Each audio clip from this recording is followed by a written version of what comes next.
Welcome back to Sahara TV. My name is Rudolf Okonkwo. This is a Skype call segment. This is when we give you the chance to give us your feedback on some of the stories we've been presenting to you today. Of course, on top of our story today is the fact that Boko Haram members rejected an offer for an amnesty from the president. We want to ask you to tell us what you think that the President Jonathan's government should do next to deal with the insecurity in northern Nigeria. Also, in the news this week was the death of the former Prime Minister of Britain, Margaret Thatcher. We want to look at the legacy of Thatcher in Africa and to Africans around the world. If we have the time, we are going to address the issue of the banning of a documentary called Fueling Poverty, which is something that we just got wind of early this morning. And also, if we have the time, we talk about the detention and arrest of journalists from Leadership newspaper. So it's a chance to call us via Skype and join the conversation. Right now, we are going to go to two people who have been waiting for us patiently. We have Raphael, he's in Louisiana, and Abubakar in Kaduna. Raphael, welcome to Sahara TV. Thank you. Abubakar, welcome to Sahara TV. Abubakar, can you hear me? Okay, I think we lost Abubakar. Or if you can hear me, just stand by because I'll come to you. Let me first go to Raphael. Raphael, now let's start with the first topic, Boko Haram and their rejection of amnesty. What do you think about that? What do you think should be done next by the president in light of that rejection of an offer for an amnesty? I think that issue should be closed completely, and strategic force should be used to throw out these terrorists. What do you mean strategic force? I mean, the JTF, they've been using all the forces they could muster and they've not succeeded. What else do you want them to do? First off, the Boko Haram is being sponsored by some of our high-crop politicians. Till date, none of these politicians linked to these terrorist groups has been prosecuted.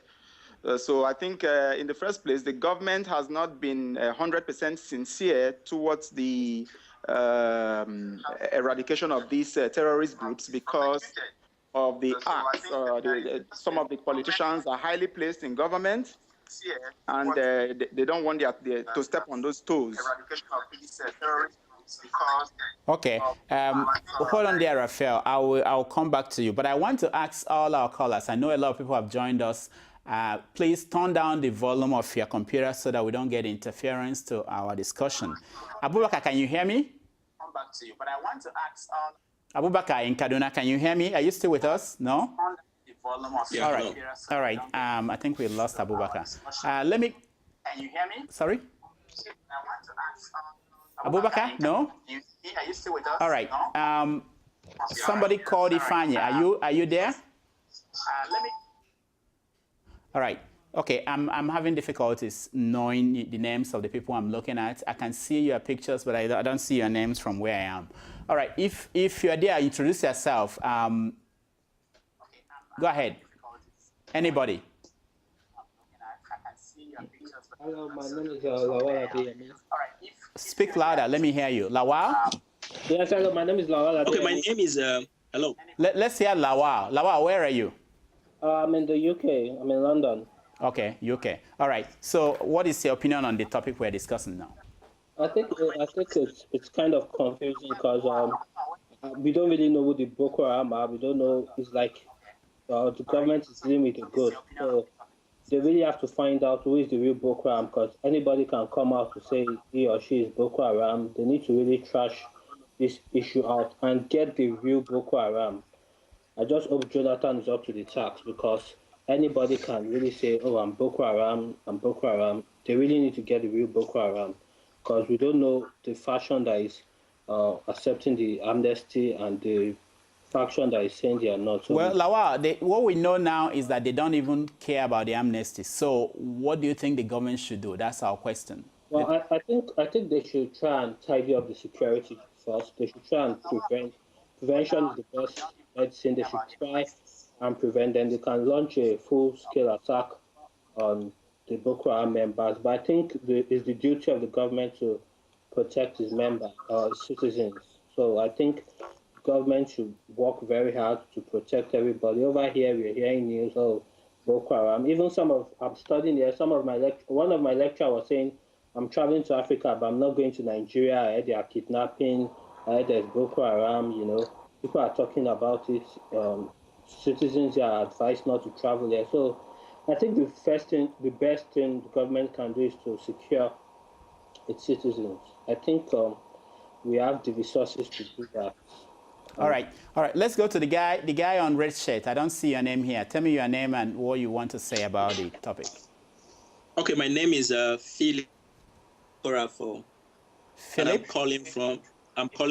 I'm calling from Vancouver in Canada. Okay, go ahead, Philip. Yeah, I have entirely a different opinion regarding the Boko Haram thing. In the first place, there's absolutely no need for an amnesty. Because it baffles me why a lot of us are like in support of this amnesty to a group of people that have, rendered a lot of families useless, hopeless, and all that. What I think the government of Nigeria should do is simple. A lot of this military strength is not working. Obviously, it's not working. What I think they should do is depend more on intelligence. That's what the US and Europe generally, the Western country, has been doing. Let them invest more on intelligence. Let's get information. Let's get where these guys are calling from. Let's have their numbers. Let's get every information before even they could strike. Let's have all this intelligence. There be cameras all over. I think that's what the government of Nigeria needs to do at this moment, to invest more on intelligence and less on military power. Okay, let me go to the guy who has been drinking. I don't know your name from here. Raphael, it's me, Raphael. Oh, Raphael. Okay, that's Raphael. Okay, all right. You've spoken to us, okay? No, that wasn't me. Somebody spoke on my behalf. I don't know who that was. Wow. Okay, all right. Go ahead, Raphael. But anyway, man, I do agree with Mr. Felix. I do agree with you. But my thing is that, in most Western countries, the government, to begin with, the government has failed. So, they failed so much, and, normally you would expect the government who couldn't protect the citizen to resign or quit, and just leave power. But since that's not the case, and that wouldn't be the case, there are two things. There are two things the government could do. The government could invest, most of their money in, intelligence, for example, or since the government, or the second option would be the government, declaring, hey, look, we can't fight these guys. Okay, we need help. We need help, and take that very serious. And with that. If that, happens to be an option, then we got to start talking about, bringing the foreign military, bringing, whatever has to be brought, because terrorism isn't something you fight with calm. It needs, some aggressions to fight. Let me give you guys some figures. Based on what we have. The government, they've been spending about 1 trillion naira, close to 900 and something billion, on security in the last 2 years, about that. So I don't think it's about the money. Maybe it's about how to manage it. But also, we pose this question to people online, and some of the things people were saying were this, that they should declare a state of emergency in the troubled states, that the government should resign, that they should go for an all-out war, that they should arrest the northern elders, that they should hand over the security of the north to the northern elders, and they should divide the nation. So now, being that the government actually was resisting this approach of amnesty, and now that they've put it on the table, and the Boko Haram members are saying, we don't even want it, and we are insisting that we are going to continue to pursue our agenda, which includes the Islamization of Nigeria. Lawal, let me come back to you. How much time do you think the government has to show results before something else happens?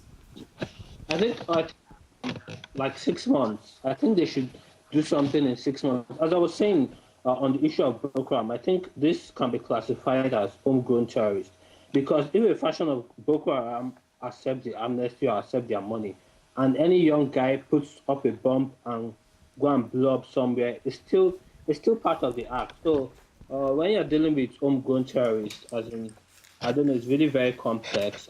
But I think the government should really do their best to secure its citizens, because anybody at this stage can be Boko Haram. If someone accepts the money, fine, and they have good intelligence, that doesn't guarantee 100% security. Anybody can wake up with bomb tomorrow and go and do something harmful. So I think the government needs to do that urgently, very, very urgently, to start securing lives and properties, because the next time we see on TV or hear news about bombs somewhere, that means, I don't know, that means the government has failed to do his job. So I think, I don't know, they have to settle it very, very soon, within months.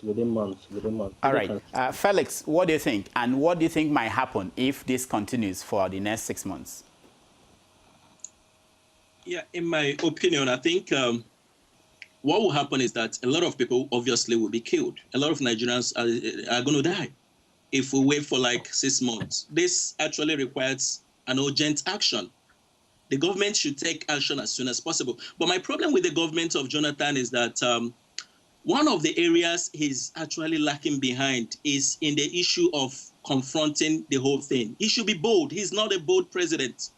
A lot of these northern elders, some of them have been accused of involving in one way or the other with Boko Haram, and it ends there. You know, a senator in Nigeria was accused of sponsoring and was a member of the Boko Haram, was actually caught in his house, and that was it. Nothing. We've never heard of that up until now. So I think something needs to be. He needs to be bold. He needs to confront this whole thing, and he shouldn't be afraid of anything. He is the president of Nigeria. Okay.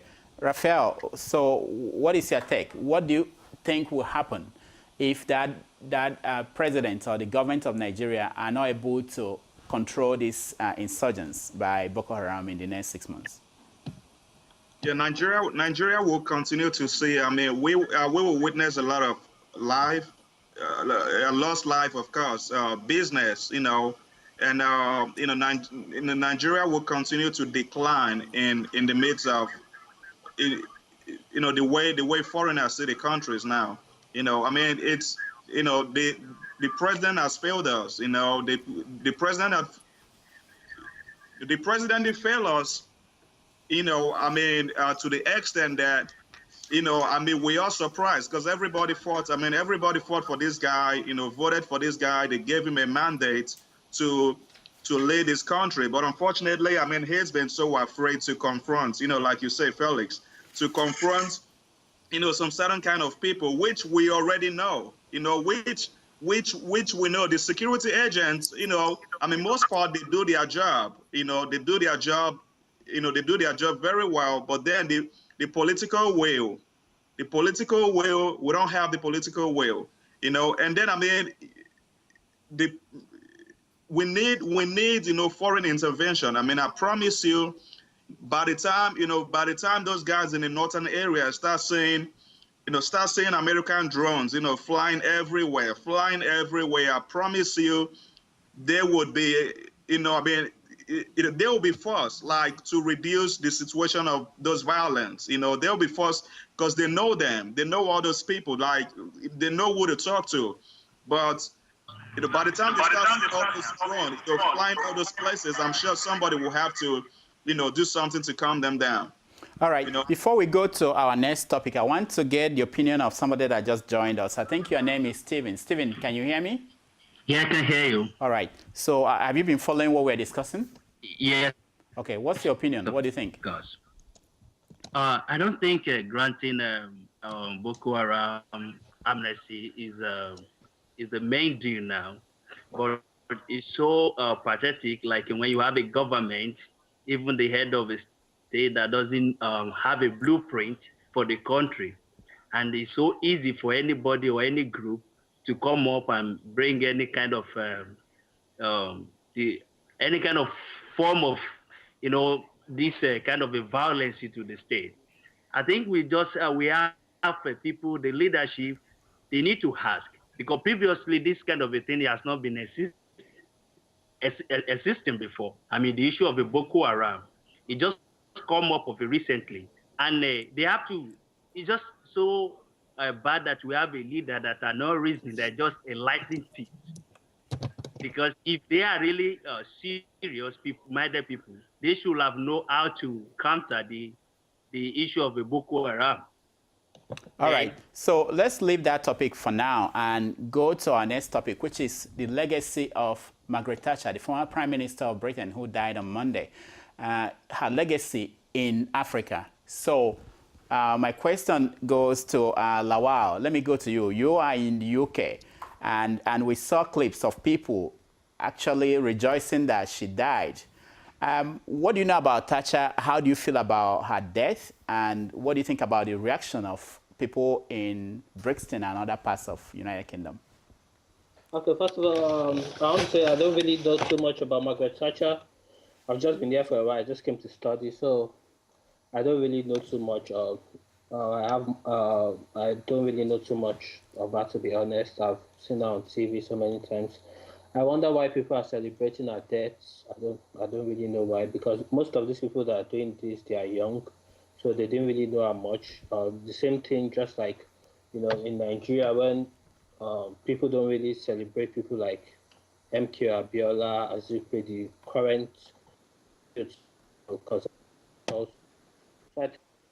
they don't really know much for Africa, but I have to say, the people that celebrate from the other countries, they don't know much and they don't know what she really accomplished.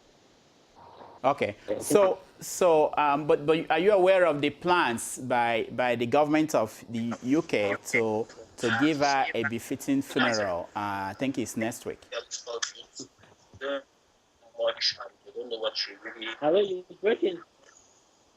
Okay, okay, I think we don't have good connection now with Lawal. Let me go to you, Raphael. Can you hear me? Okay. I think Raphael, hold on. Okay, somebody joined us and they left their audio. The volume of their computer is on, so we are hearing interference. So if you are the person that joined us, please turn down the volume of your computer so that we don't get the interference to our discussion. Now, Raphael, go ahead. What do you think? Do you know about Margaret Thatcher, and what do you think about her policies to Africa, towards Africans, especially South Africa? To be honest, I mean, I barely know her. I knew her personally, but I mean, her policies and influence towards Africa. From what I see from my side, right here in Louisiana, most papers I've read, I mean, she seemed to be, somebody that wasn't, that people wasn't really too proud of. I mean, I don't know what the hell situation was or what the hell history was, but I mean, I can't really say much about her. I'm not in a position to say stuff about her. Okay, now from what we know historically, she was the prime minister during the peak of the resistance towards white rule in South Africa, and for most Africans, we are pushing for sanctions, and she was at the head of the people who are saying that sanctions will not work, that sanctions will actually punish black people rather than stop the minority people ruling the country. So she was at the side of the white South Africans. Yeah. And also within the country of United Kingdom, she implemented policies that did not go well with poor people. She nationalized most of the industries, most of the government agencies and government establishments, and sold it to rich people. Basically, the way I interpreted it was that she did what Mitt Romney would have done in America if Romney had won the election. But anyway, let me go to Felix. Are you still with us? Felix is not there. Stephen, are you with us? Yeah, I'm here. Okay, go ahead. What do you think about Margaret Thatcher? Actually, when I'm growing up, I do hear a lot of things about her, but I'm not really part of the history. I mean, what the impact that during the time that she's making those impact, really. But what I've come to know is that she was a great woman, and I mean, with her actions and with her actions so far, and what she has back on so far, and she has done a lot of a good thing. That's why people are celebrating her, especially the women. She's a kind of a woman of courage. I mean, and a good example to many women out there that they can stand and can be a voice into in their respective countries or places of works, and that's kind of a legacy um, she have really contributed so far, and that's all I can say for now. Okay. Abubakar, are you with us? Yeah, I'm with you. Okay. So let's go to you. What do you think about Margaret Thatcher and her legacy towards Africa? One thing I should just say here is, it's like most people in Africa are actually cut out from the history of who Margaret Thatcher was. It's because practically we don't study history in our schools again. But Margaret Thatcher is actually an anti-feminist. She was so biased in her judgments and policies. Her policies never supported the blacks. In fact, to me, she's not a legendary. Very good. It's a good point because also, even though she was a woman and she rose to power, she did not want to be associated as a person who got to power because she was a woman. And she didn't do anything for the feminist movement. She actually said that she was not a feminist. Now, why this is important is that for most of us, I mean, the young ones or people who were not invested in politics, they didn't know who she was. But when she died, a lot of people were saying several things about her that had no connection to her history and her role as prime minister. Yeah. For instance, the spokesman for the president, Nigeria's president, Reuben Abati, made a press release where he said that, that she should now take her place in history as one of the greatest world leaders of our time. I mean, any African who knew the role she played in Africa wouldn't have written this. The South Africans didn't say something like that. People who actually were at the receiving end of her policies. Anyway, now, is there anybody that didn't talk about Margaret Thatcher that is with us? I can't get a count of the people that are with us now. I would like to say something, please. Hello? Hello, my name is Akin. I would like to say something about Margaret Thatcher. Okay, Akin, go ahead. First of all, when people are talking about Margaret Thatcher, it's really heartbreaking to see that negative things are coming. When Margaret Thatcher took over power, you should know that Britain was ungovernable. All the prime minister actually resigned or were kicked out of office. Margaret Thatcher in today's context can be described as someone like Obasanjo. I mean, he privatized everything because he knew that the socialist system in UK would actually crumble the UK system. Everybody in United Kingdom that is enjoying education right now should be thankful to Margaret Thatcher. Margaret Thatcher had an iron hand because of the circumstances surrounding UK at that period in time. Just like Nigeria, where everyone wants a part of the government without going through the normal procedure. That's the way UK was. After recovering from World War II, we should always know that what Margaret Thatcher met in office was a deficit, and she made sure it was a surplus after she left. I'm not saying Margaret Thatcher is a good person, but what I'm trying to say is that she had her own pros and she had her own cons. Our African policies were not nice. But on the other hand, let me tell you something. Every president cannot be nice to Africa. Okay, Akin, thank you so much. Akin, where are you calling from? I'm calling from Atlanta. Atlanta, okay. That's a good point. While we're saying as Africans, people have critical view of what she achieved or what she did. There are some good things, of course, that she did in Britain, and she helped to reposition the country into what it is today. But it doesn't mean that even within the domestic policies of Thatcher, that there were not people, the poor people did not suffer in that country. Now, let's go back to, let's go to a different topic. Our next topic should be, I don't know if you guys are aware that a documentary called Fueling Poverty that came out last year was today, I think yesterday, banned by Nigerian government that it should not be distributed in Nigeria. It should not be shown on Nigerian television. because they believe that it's going to incite people to violence. Because it was talking about how Nigeria wasted all the money that we made from oil. Now, I want to come to you guys one after the other to tell me, based on that, not just about that particular incident, we also know this week that the journalists from Leadership newspaper were arrested and detained by the government because of something that was published, which the government considered to be false.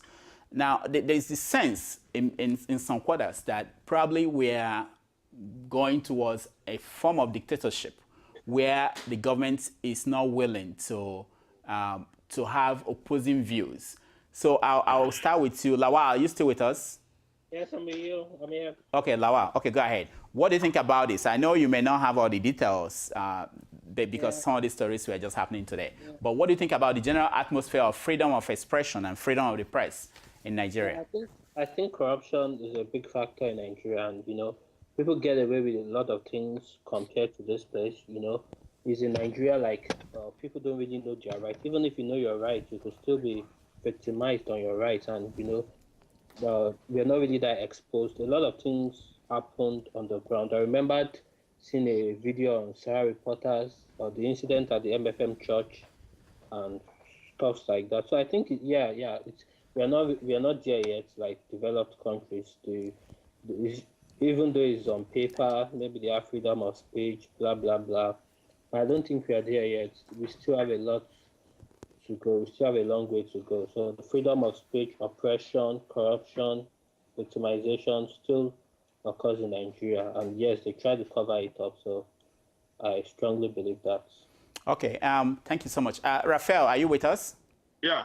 Okay. What do you think? Do you think Nigerians are going back towards the military era when we don't allow opposing views to be expressed in the country? Or do you think the government has a point in the arrest of journalists or the banning of this documentary? The government, my opinion, the government has no, the government shouldn't have their way in, silencing the people, and to be honest, you guys do a very good job because, whatever you guys see, you guys try to put it on the web, and the internet has, become a very good way for us to avoid being silenced by the government because, whatever the government does, to silence or to cover those stuff, you guys already have it on the YouTube, you guys already have it on the internet, and stuff like that, makes the government kind of, feel like they can't really, oppress us or silence us like they did. We've used the internet. We've used the internet to, to educate ourselves, to be able to express ourselves very well. And there's really, the government would love to silence us. The government would still love to take us way back. But, it's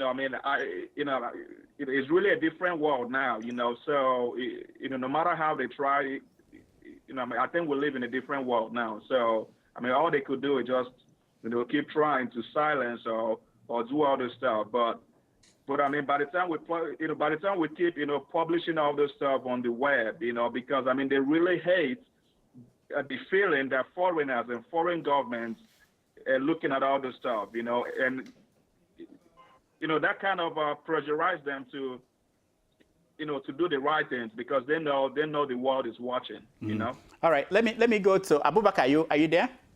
Yeah, I'm here. Okay, so what do you think about the general atmosphere of freedom of expression in Nigeria? What I can say is that it's like Nigeria, we're just going back to, let me say, like neo-colonization. Okay. Because the government is actually trying to make it editorial as if we are in the military regime. For goodness sake, we're in democracy, we should have freedom of speech. So why go around to arrest journalists because they go against your views? Besides, what's journalism? It's just to tell the world what's happening, not what the government feels they should tell the world. So what I think the government needs to do is to buckle up and clean their ways, make things clear, such that journalism will make it better as well to air their views. But if they want the journalism to go against what's happening or the reality of life and just air their own views, I think we're just going backward. Okay, Akin, are you with us? Yes, I'm with you. Okay, so what's your take? First of all, I'd like to break the question into two angles. Okay. We're talking about poverty and we're talking about journalism. Okay. First of all, I wouldn't like to talk about Nigeria in just one context in terms of poverty. I like to talk about Africa. Okay, go ahead. Africa should learn to measure its own wealth and poverty in their own context. We shouldn't measure it according to the dollar. I mean, Nigerian dollar is 175 naira to a dollar. Imagine what you can do with 175 naira yourself. It can take you to a lot of places. I know I stay in Lagos. I know I can enter a bike from Ikeja all the way to Computer Village with 100 naira. In United States, a dollar cannot do anything for you, not even McDonald's. We should learn to measure our own poverty in our own context. If our own poverty should be measured in naira, not in dollar. So any journalist that is going to come to Nigeria and measure my own poverty should do it in where I'm staying. It shouldn't do it in comparative to United States. So, and in the second part, journalism. I mean, even look at the United States. Whistleblowers are everywhere. They arrest journalists for bringing out so many secretive documents. But this is not secretive. Goodluck Jonathan might have failed us in so many areas. And the fact that he's trying to arrest journalists might be a way to cover up his own mistakes. And on the second part, I respect Showore and many of you guys in SaharaTV. You guys have gone through a lot. I watch almost all your shows, and I understand what you guys go through. But as a journalist, that's what you sign up for. Every profession has its own dangers, and being a journalist is one of the most dangerous things ever. Go to the Afghanistan report, journalists get shot without even being accounted for. So first of all, I respect journalists, and I feel that journalists should be protected in every country, even though most democratic regime and military regime do not see that. But as a journalist, that is what you've signed for.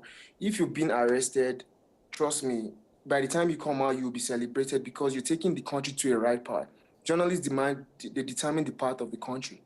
So in what I'm trying to say is that if they've been locked up, we understand why they've been locked up, and it's part of what they've signed for. And I personally respect that in the street world, the hustle, and in the normal world, I respect their professional ethics. It shows that they actually talking about the truth. So that's my whole idea. All right, let me say that the reason the government gave was that they wanted the source of what is now called the presidential directive, which was a document that was published by the newspaper saying that this is what the presidency plans to do to contain the opposition. The presidency is saying this is a false document. So the argument is they want the journalists to give them the source. And of course, it is a no-no in journalism in any part of the world. Because True. As soon as you start revealing your source, the sources will not give you information.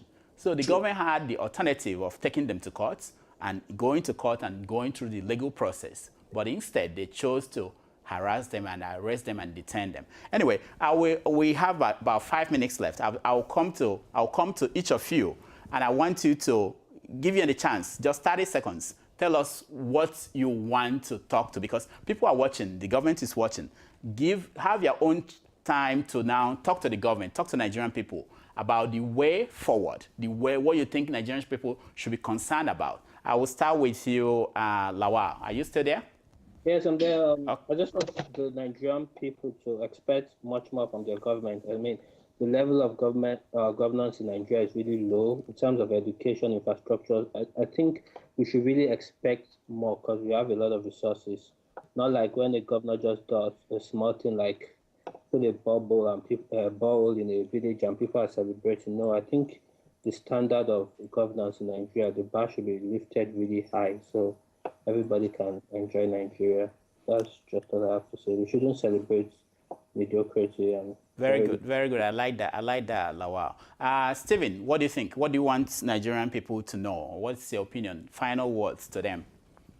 I think Nigeria should come to the awareness that they have the right to say their mind now, because the way things are going on in Nigeria is so bad that especially for most of us that outside the country, I think we are seeing better, and even we are more potential than even what we are seeing here, and it's so